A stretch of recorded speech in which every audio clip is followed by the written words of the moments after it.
All right, Shalom. This is Chanak Sa'an Banyar Allah from the GMS Lions Den Camp. First and foremost, I'd like to say Ka Halayim La Yahweh, Ba Hashem Yahweh Shai, Ba Hashem Harakah Kodash Ma'amah. Double honors to the elder apostles of Great Millstone, and salutation to the Akim that are pushing the truth and sincerity and truth. And peace and blessings to the men, women, and children that believe in the name of Yahweh Ba Hashem Yahweh Shai. All right. This is Isaiah chapter 41, verse 14. It says, "Fear not, thou worm, Jacob, and ye men of Israel. I will help thee, saith the Lord, and thy Redeemer, the Holy One of Israel." All right. So the main focus on the lesson is talking about how we're going to devour the wicked. Um, the wicked that were said in Ezekiel 28 to be wiser than Daniel. All right, and I want to bring out a certain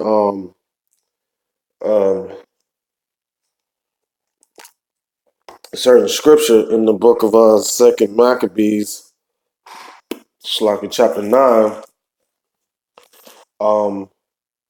how in 168 BC, 168, 167,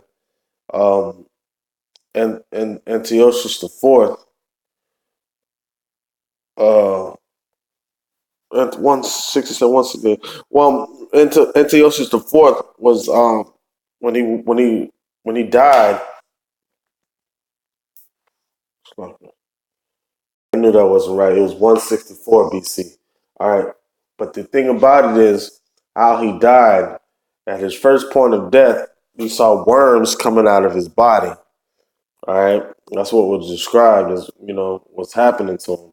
He was dying, decaying from the inside out, and he stank real bad, you know. And what stuck out to me was the part with, like, what I'm saying, where he said the worms came out of his body, started devouring his inside, and came outside of his flesh. Um, and I thought of the scripture, "Fear not, thou worm Jacob," and basically the Lord was telling us how He's going to make us piercing instruments.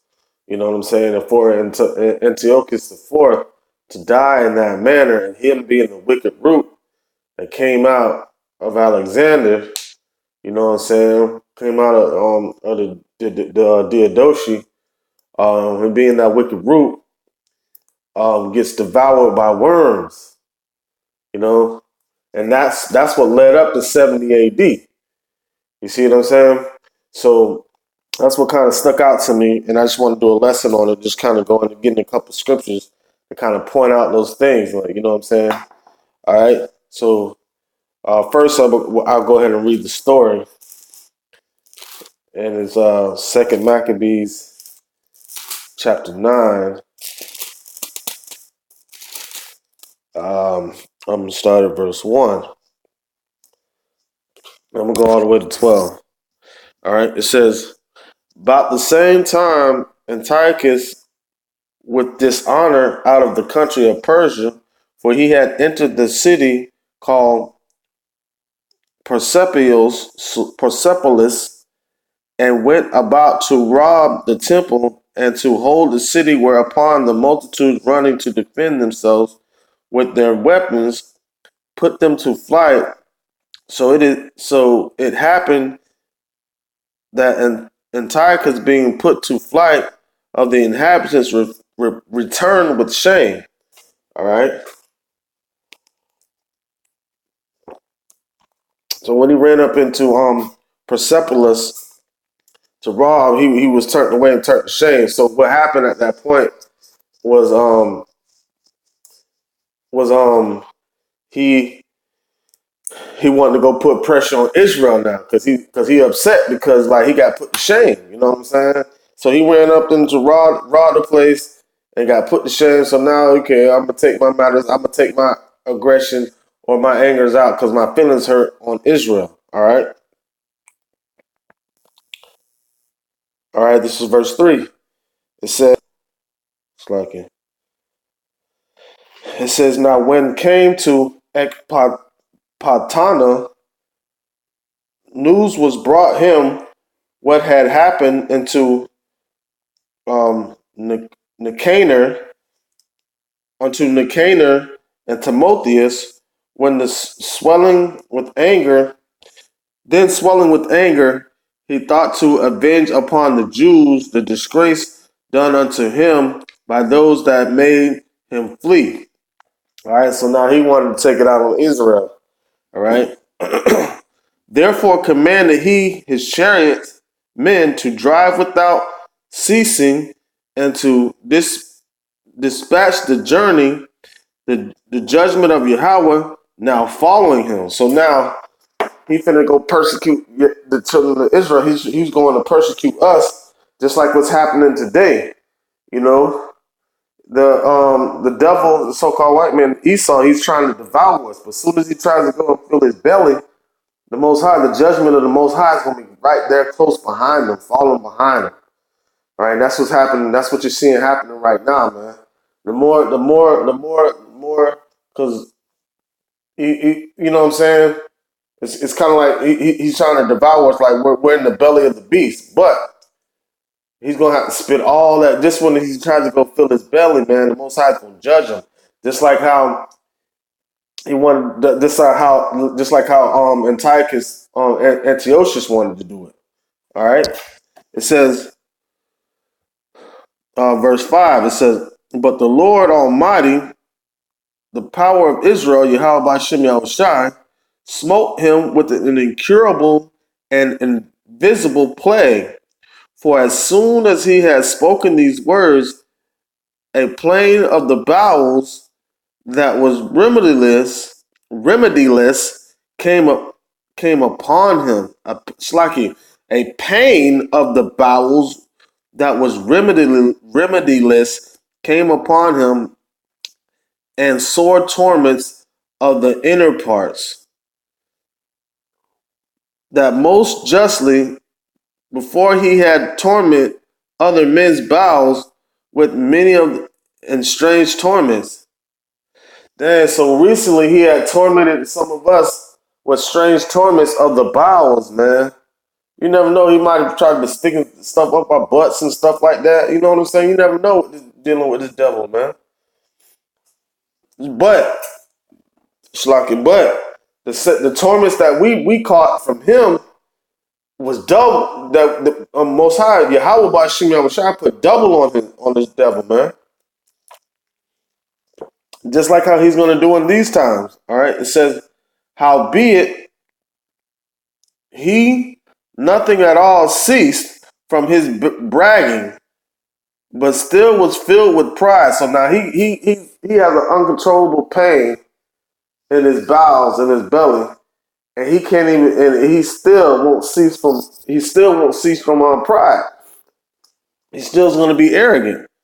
He said, breathing out fire in his rage against the Jews, and commanding to haste the journey. So he going through all this pain and stuff, right? But he's still like, fuck it, let's go faster, let's keep going, fuck it, let's keep going. All right. It says, all right. It says, and commanding to haste the journey, but it came to pass that he fell down from his chariot, carried violently. So he fell off his chariot that he was riding, and he was being carried violently, meaning the horse was still going, dragging his ass. Right? It says, so that having a sore fall, all the members of his body were much pain. So he done broke all the bones. I don't know how many bones you have in your body, but all them bitches was broken. All right? Because he thought he was going to put his hands on the children of Israel one more time. Just like how Esau thinks he's going to do in these days. All right?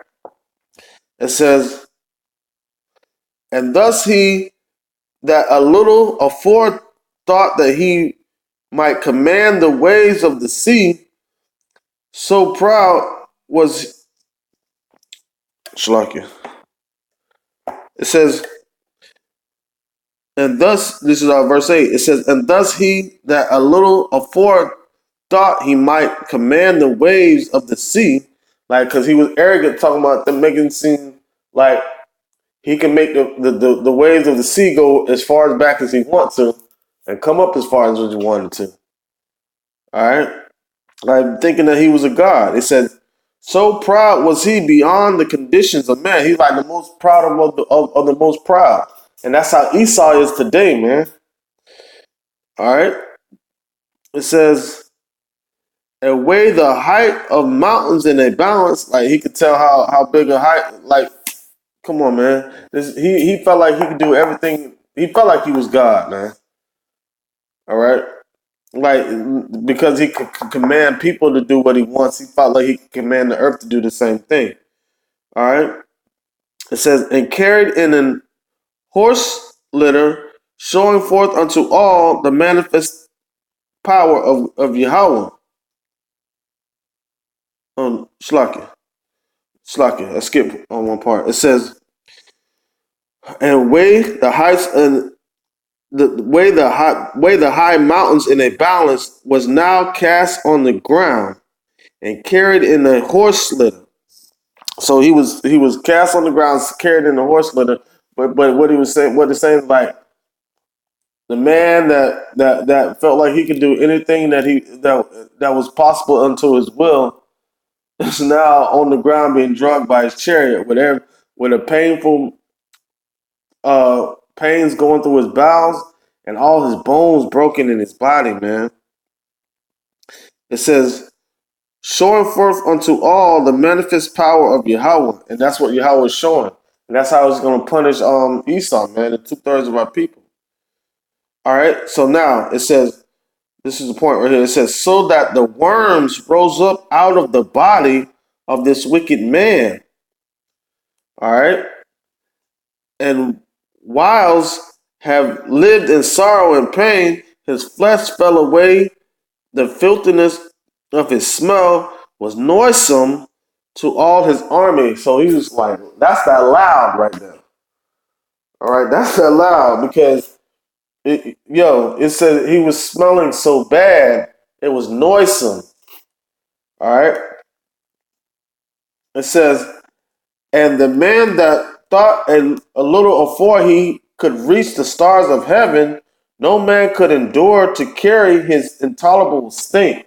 Like, he was so, like, when the worms started coming out of his body, devouring him from the inside and out, he started to stink. Like, it was so intolerable, like nobody could carry his body, he smelled so bad. All right? And this is all the punishment of Yahweh Bashim Yahushua. It said the judgment of Yahweh was following behind him. That's how we're going to devour this heathen, man. This is how we're going to devour Esau, man, the top-notch heathen. All right? It says, verse 11, it says, here therefore, being plagued, he began to leave off his great pride and to come to the knowledge of himself by the scourge of Yahweh. His pain increased every moment. And when he himself could not abide his own smell, that's it, he couldn't even smell himself, man, but he had to lay there and smell it. Imagine, like, how stank that is.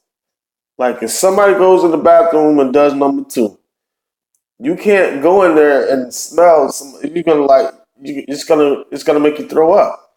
But however, like, you can tolerate your own smell if you go in there. Like, if you're using the bathroom, you can tolerate your own smell, you know what I'm saying? But he couldn't even tolerate his own smell, man. That's straight judgment. That's straight judgment of Yahweh Bashim Yahushua. All right.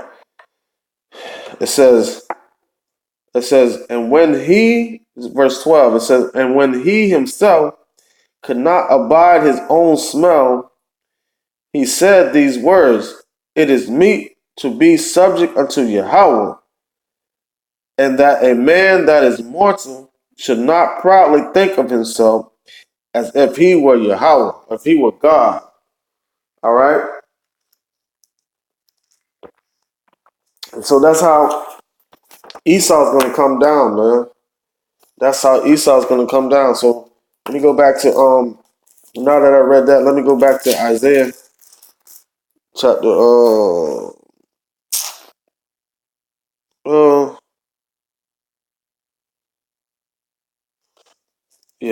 Isaiah chapter 41, verse 14 again. It says, all right, so we just read how the worms came out of the body of Antiochus IV, right? All right, and started devouring them. All right, it says, um, Isaiah 41 and 14, it says, fear not thy worm, Jacob, and ye men of Israel, I will help thee, saith the Lord, and thy Redeemer, the Holy One of Israel. Behold, I will bring thee a new sharp, I will make thee a new sharp threshing instrument having teeth. Thou shalt thresh the mountains and beat them small, and shall make the hills as chaff. And that's the point, man. So we're devouring Esau from the inside out.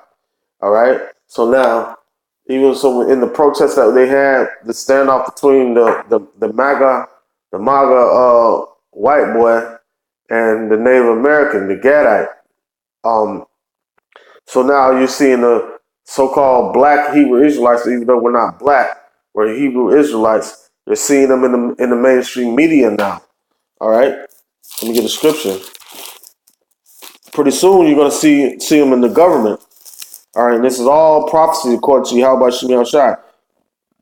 This is Isaiah chapter 13, verse 1. It says, the burden of Babylon, Isaiah, the son of Amos, did see.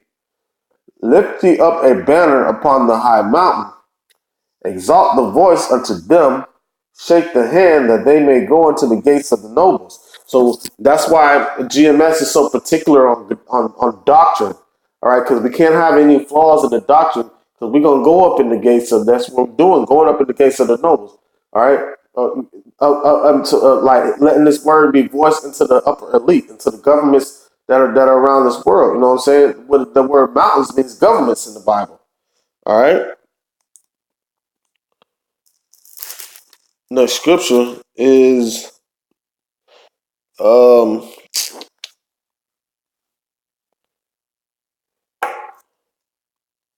Isaiah 14 and 11. I think.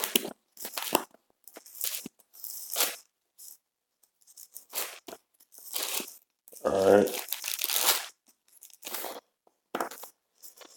This is Isaiah 14,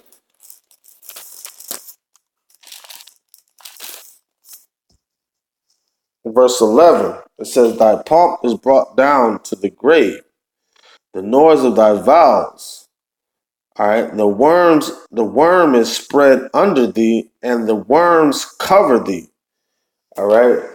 And so, that's how we're going to consume Esau from the inside out. We're gonna be surrounded, and his stink is gonna reach up to heaven, man. What is that in Joel? And the stink of them shall reach up to heaven. Roughly paraphrasing, I think it's talking about the battle in the valley of Jehoshaphat. But that's just it, man. That's why the scriptures say, "Fear not, thy worm Jacob," because we're set up to devour the wicked, to devour the wicked, man. All right.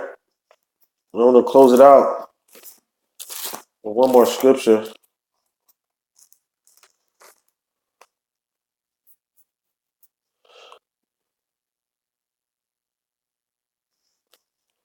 Actually, yeah, I'm gonna close it out with this. This is Ezekiel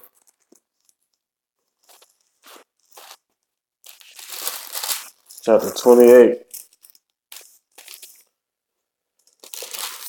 verse 3. It says,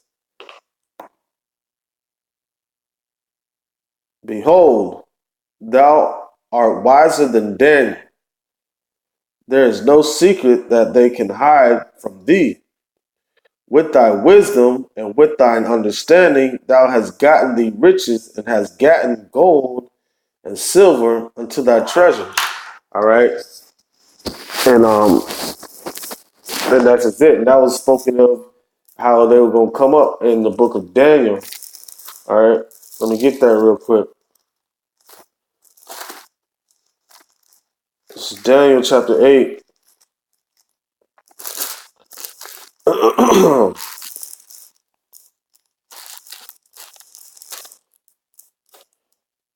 This is Daniel chapter 8, verse 25. It says, "And through his policy also he shall cause craft to prosper in his hand, and he shall magnify himself in his heart, and by peace shall destroy many. He shall also stand up against the prince of princes, and shall be broken without hand." And that's just like how Antiochus the Fourth was. He was broken without hand. All right, and that's how we're gonna do destroying the philosophies of Esau. You know, the so called white man, which is the devil. All right. As a matter of fact, I'm gonna keep it going, and then go back to Ezekiel 28:3. All right. So in that word, Shlakia. All right. And there's a key word that I wanted to bring out. That word policy, in Daniel 8:25 is it means intelligence, success, prudence, insight, understanding, prudence, good sense, insight, understanding, cunning craft. All right. Cunning craft, bad sense. All right. So, and that's what lines up, through his cunning craft, right? Through his cunning craft, he's going to, what I'm saying, obtain the earth. Well, the known world at that time, you know what I'm saying? All right. So, matter of fact, let me bring it out again in Daniel 8:25. It says, "And through his policy, his cunning craft, also he shall cause craft to prosper in his hand, and he shall magnify himself in his heart, and by peace shall destroy many. He shall also stand up against the prince of princes, but he shall be broken without hand." All right, who is the prince of prince? All right, Yahweh Shai. All right, and up under that is the children of Israel, the elected children of Israel, Yashar Allah. He Prince Power, the Prince of Power, the Prince of Princes. All right, Yahweh Shai represents the Son of God. We represent the sons of God. Okay, so through Yahweh Shai and the holy angels and us is how the devil's going to be taken down. All right, he said, "Fear not thy worm Jacob, I am with thee." All right. So now let me go to close it out with Ezekiel chapter 28, verse 3. We'll go all the way to 10. It says, "But thou art wiser than Daniel," talking about Esau, the devil, all right, so-called white man. "There is no secret that they can hide from thee." The upper elites know all about this, all right, but they don't know Yahweh Bashim Yahushua like how we know, because the pride in their heart has deceived them, thinking that they can really come up with a scheme or an idea to overcome their judgment. All right. It says, "With thy wisdom and with thine understanding, thou hast gotten the riches, and hast gotten gold and silver into thy treasures. By thy great wisdom and by thy traffic hast thou increased thy riches, and thy heart is lifted up because of thy riches." And so that's all those so-called white men got. He got money and credit. You take away that money and credit, he has nothing. He is nothing. All right? He has no soul, no swag, no nothing but money. And he doesn't have real money. The real money is gold and silver. The real riches is wisdom. All right? But he has the carnal knowledge. What does it say? What is it? Jeremiah 9:23? "Let the wise man not glory in his wisdom." But he gloried in his wisdom. All right? His own wisdom, not the wisdom of Yahweh Bashim Yahushai. Because the world by wisdom knew not Yahweh Bashim Yahushai. Roughly paraphrasing. All right? This is verse Ezekiel 28:6. It says, "Therefore thus saith the Lord Yahweh, because thou hast set thine heart as the heart of God, Behold, therefore I will bring strangers upon thee, the terrible of the nations, and they shall draw their swords against thee, against the beauty of thy wisdom, and they shall defile thy brightness. All right, just like how the scripture said, what is it in Revelation? It's saying they shall turn and hate the whore.